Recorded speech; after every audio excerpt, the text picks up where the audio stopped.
இவ்வளோ ஆகிட்டா நீ. பத்திரிகை ஊடக நண்பர்கள் முதற்கொண்டு அனைவருக்கும் இனிய வணக்கம். முதல்ல இந்த படத்தை பற்றி பேசுறதுக்கு முன்னாடி, நான் இதுக்கு முன்னாடி மேடை ஏறின அந்த நினைவுகளில் அதுக்கு 1 மாதம் ஆயிடுச்சு. அதுக்குள்ள என்னுடைய குரு, நான் எங்கே போனாலும் எங்கே பார்த்தாலும் காலை தொட்டு வணங்குற ஆர்பி சௌத்ரி அவர்களையும் பாரதிராஜர் அவர்களையும் இனிமே தொட்டு வணங்க முடியாது, மனதளவில் வணங்க வேண்டும். வனிதா சொன்ன மாதிரி கே ராஜன் சார். ஸோ எவ்வளோ மாற்றங்கள் நடக்குது. அதுமாரி இப்போ படத்துக்கு வரணுன்னா முதல்ல தயாரிப்பாளர்கள் தினேஷ் அவர்கள் நான் அட்வான்ஸ் எனக்கு வீட்டுக்கு கொடுத்தீங்க. அதுக்கப்புறம் நான் பார்க்கவே இல்லை செட்டில்மெண்ட் ஆயிடுச்சு. தனஞ்சயன் சாரை எனக்கு ஒரு 25 வருஷத்துக்கு முன்னாடி தெரியும், 2000 நினைக்கிறேன். தெனாலி என்னுடைய சொந்த படத்தை முதல் ஒரு ஏரியா அவுட்ரைட் பண்ணார்னா இவர் தான் பண்ணார், ஆடியோ ரைட்ஸ். அன்னைக்கு அவர் அந்த இடத்துல இருந்தார். பாலா சொன்ன மாதிரி ஏர்டெல் கஸ்டமர் சர்வீஸ் கரெக்டு. அவர் உண்மையாகவே ஏர்டெல்ல வேற வேலை செஞ்சிருந்தார். கரெக்டு, ஆமாம்.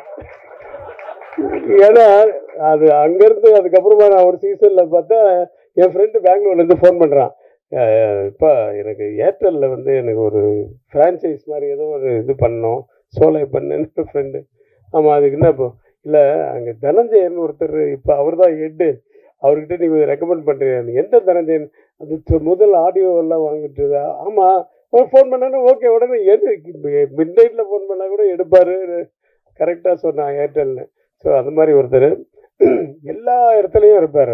அவர் இல்லாத இடமே இல்லை.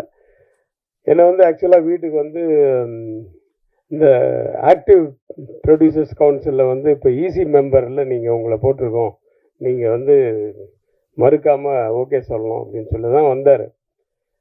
முதல்ல போய் மறுத்து பார்த்தேன். அப்புறமா அவர் ஒய்ஃபோட அவர் வந்துட்டார்.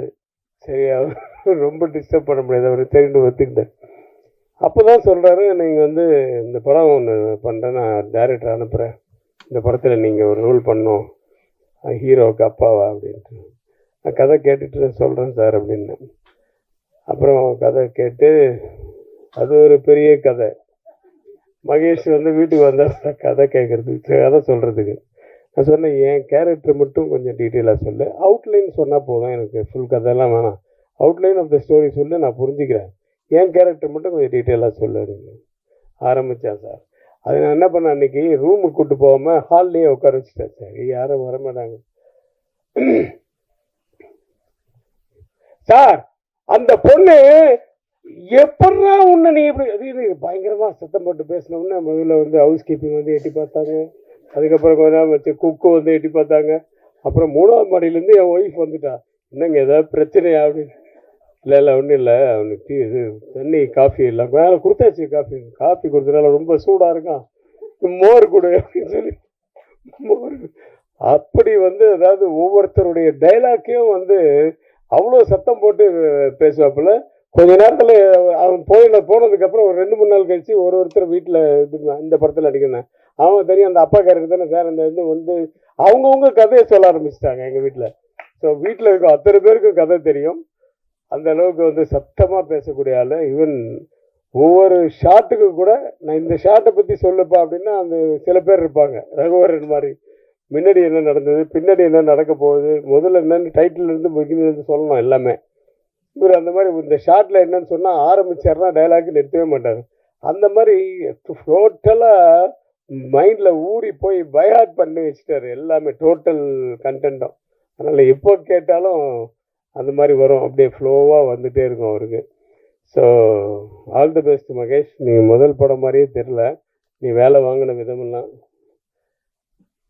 கேமராமேன்ட்டு ஏதோ ஒன்று சொல்லி வேலை வாங்கினது, அவரும் ரொம்ப உண்மையாக அவர் சொன்ன மாதிரி சாப்பிட்டு தான், ஹம்பிள் தான், ஆனால் கிம்பில் எப்போவுமே தட்டுக்கிட்டு. ஏய் பாலா,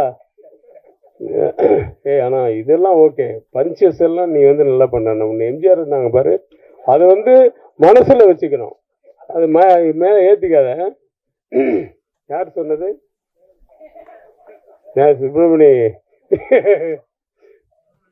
ஆனால் உண்மையாக அந்த குணம் இருக்கணும். அந்த குணம் இருந்தால் தான் மனுஷனா மதிப்பாங்க எல்லாரும். அது மட்டும் இல்லை, மதிக்கிறது என்ன, நமக்கே ஒரு ஒரு ஒரு திருப்தி இருக்கும். அந்த குணம் அவன்கிட்ட இருக்குது நிறைய.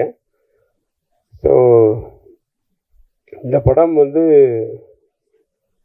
பவிஷை பற்றி சொல்லணுன்னா, பவிஷ் வந்து விஜய் மாதிரியோ அது மாதிரியோ அதெல்லாம் நான் சொல்லலை. ஆனால் நான் நிறைய நேராக சொல்லியிருக்கேன் உங்ககிட்ட, ஏய் சில ஆங்கிளில் பார்க்கும்போது தனுஷ் மாதிரியே இருக்குப்பா அப்படின்னு சொல்லியிருக்கேன். ஸோ அது நீக்கு படம் பார்க்கும்போதும் அப்படி தான் தோணுச்சு. அதுவும் இல்லாமல் குரல் அந்த வாய்ஸு கூட கொஞ்சம் அப்படியே தனுஷ் மாதிரி இருக்குது. அவருடைய ட்ரைனிங் நிறைய இருக்குது. ஆமாம், இது செல்வா சார் நான் வீட்டில் பெரியப்பாலாம் கூப்பிட மாட்டியா? மாமாவா? மாமா, கரெக்டு. அவங்க அம்மா வருவாங்க 2-3 நாள் ஷூட்டிங். எல்லாருமே நான் வந்து சின்ன வயசுலேருந்து பார்த்தது. வனிதாவும் அப்படி தான், இந்த ஏஜ்லேருந்து தெரியும். மஞ்சிகாவை பார்க்க வீட்டுக்கு போகும்போதெல்லாம் விஜய் சாரும் மஞ்சிகாவும் பார்க்கும்போது அப்போ இருந்து தெரியும். அது வந்து துள்ளலான ஒரு பொண்ணு தான். வாழ்க, நிறைய பயங்கரமாக நீங்கள் ஃபேமஸாக இருக்கீங்க. அது வந்து ஒரு தொழிலாகவே அது வந்து யாருக்கும் பயப்படாமல் ரொம்ப கட்ஸாக இருக்கிறவங்க சில பேர், ரொம்ப பேருக்கு பிடிக்கும். ஸோ அப்படி உங்களுக்கு நிறைய ஃபேன்ஸ் இருக்காங்க. ஸோ பவிஷ், உங்களுக்கு வந்து இந்த படம் வந்து 2வது படமாக எனக்கு தெரியல. நான் உங்களோட பெர்ஃபார்ம் பண்ணும்போது நிஜமாகவே நல்ல இன்ட்ரெஸ்ட் எடுத்து பண்ணக்கூடிய ஒரு ஆர்டிஸ்ட்டு. அந்த ஹீரோயினோட எனக்கு 2 சீன் சின்ன சின்ன பிட்டு தான் எனக்கு வந்து காம்பினேஷன் வந்தது. நாகதுர்கா அவங்க வந்து அவங்க நல்லா பண்ணாங்க. அந்த 2 சீனில் அவங்க அம்மா வந்து இருக்காங்க, என்னையே மிரட்டுற அளவுக்கு டைலாக் அவங்களுக்கு. சரி, ஆனால் கொஞ்சம் பயந்துட்டேன், என்னடா அது அப்படின்ட்டு அப்படியே சமாளிச்சுட்டேன்னு வச்சுங்க. எனக்கு ஒய்ஃபாக பண்ணவங்களும் சூப்பராக பண்ணாங்க. ஸோ ஆர்டிஸ்ட் மட்டும் இல்லை, எல்லா டெக்னீஷியன்ஸ் எல்லாம், விஜய் டான்ஸ் மாஸ்டர் எல்லாருமே ரொம்ப நல்லா சின்சியராக ஒர்க் பண்ண ஒரு படம் இது. இதுதான் ஃபஸ்ட்டு விழான்னு சொன்னார் தனஞ்சயன் சார். தனஞ்சயன் சார் வந்து பட்ஜெட் படம்னாரு. நான் வந்து அதுதான் கொண்டாந்தேன். அவர் மேனேஜர் வந்து போய் பொக்கே கடைக்காரர்கிட்ட, எப்பா ஒரு பொக்கே எவ்வளோப்பாரு? ஒரு 2000 ரூபா ஆகும் சார். அப்படியா?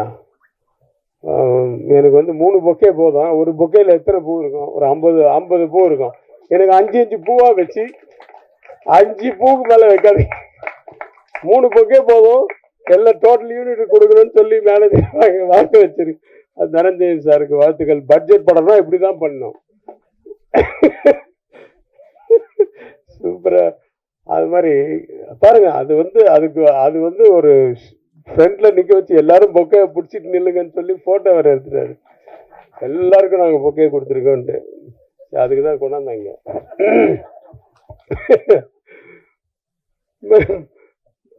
பணம் பேசும்போது அப்படிதான் எல்லா பட்ஜெட். வனிதா வந்து எக்ஸ்ட்ரா ஒரு நாள் நடிச்சாங்க. நான் காசே வாங்கல அப்படி இப்படி. நான் கூட தான் எக்ஸ்ட்ரா நடித்தேன். எங்கே கொடுத்தீங்க? எனக்கு பேசுறத விட ஒரு நாள் எக்ஸ்ட்ரா தான் நடித்தேன். அதுவும் மிட் நைட்டு வந்து நடித்தேன்.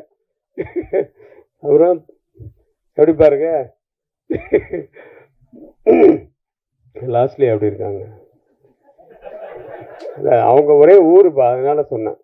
ஏன்னா என் படத்தில் 2 பேரும் ஹீரோ ஹீரோயின் நடித்தாங்க. நான் அவனுக்கும் அப்பா, இவருக்கும் அப்பா, தனுஷுக்கும் அப்பா, நிறைய பேருக்கு அப்பாவை ஆக்கிட்டாங்க என்ன. ஸோ ரொம்ப சந்தோஷமாக இருக்குது இந்த நடிப்பு தொழிலும். ஆனால் போர் அடிக்குது.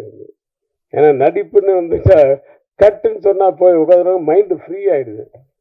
ரொம்ப போர் அடிக்குது. அப்படி இழுக்கும் தூக்கமாக. மறுபடியும் சார் ஷார்ட்டு கூப்பிட்றாங்க அப்படின்னா தான் மறுபடியும் வரும். ஆனால் டைரக்டர் ஆனால் ஒரு மைண்டில் இருக்கும் பாருங்க, 1000 விஷயங்கள் இருக்கும் இல்லையா. அடுத்த காஸ்டியூம் என்ன, அடுத்த ஷார்ட் என்ன, அடுத்த மாதத்துக்கு என்ன சிஜிக்கு ஷார்ட் இப்போ ரெடி பண்ணோம், அடுத்த லொக்கேஷன் என்ன, ஐயோ எல்லாமே மைண்டில் போட்டு அந்த சேம் டைம் வந்து எல்லாரையும் சமாளித்து பண்ணக்கூடிய ஒரு தொழில் அது டைரக்ஷன்ன்றது. அதில் வந்து கிரேட்டான ஒரு நபர். அவர் இன்னும் மறக்கவே முடியல. அவரை பற்றி வீடியோஸாக ஆரம்பித்து அவரை பற்றியே தான் போட்டுட்ருக்காங்க பாரதிராஜா சார். அன்றைக்கி பார்த்தா எங்கள் ஷூட்டிங்கு. சரி, நம்ம ஷூட்டிங் முடித்த உடனே நான் அன்றைக்கி நைட்டு, ஏன்னா இப்போல்லாம் எங்கே பகலில் எடுக்கிறாங்க, இந்த யூத்து பசங்க நைட்டில் தான் ஷூட்டிங் வைக்கிறாங்க. சரி ஷூட்டிங் முடிச்சுட்டு மறுநாள் காலம்புரை போய் பார்க்கலான்னு பார்த்தா அதுக்குள்ளே தேனிக்கு கொண்டு போயிட்டாங்கன்னு சொன்னாங்க. இப்போ பார்க்க முடியாமல் போச்சு. இப்போ ஷூட்டிங்கில் அவருடைய ஃபோட்டோ வச்சு இரங்கல்லாம் தெரிவித்தோம். ரொம்ப கஷ்டமாக இருந்தது. ஏன்னா ஒரு இண்டஸ்ட்ரியே திருப்பி போட்ட ஒரு மனிதர், ஒரு இயக்குனர். அவருக்கு முன்னாடி நம்மெல்லாம் ஒன்றுமே இல்லை. ஸோ அப்பேற்பட்டவர், அவருடைய ஆத்மா சாந்தி அடையணும். சௌத்ரி சார் ஆத்மா சாந்தி அடையணும். ராஜன் சார் எல்லாருடைய வாழ்த்துக்களோடு இந்த படம் மிகப்பெரிய வெற்றி அடைய எல்லாம் வல்ல இறைவனை வேண்டி விடைபெறுகிறேன். நன்றி, வணக்கம்.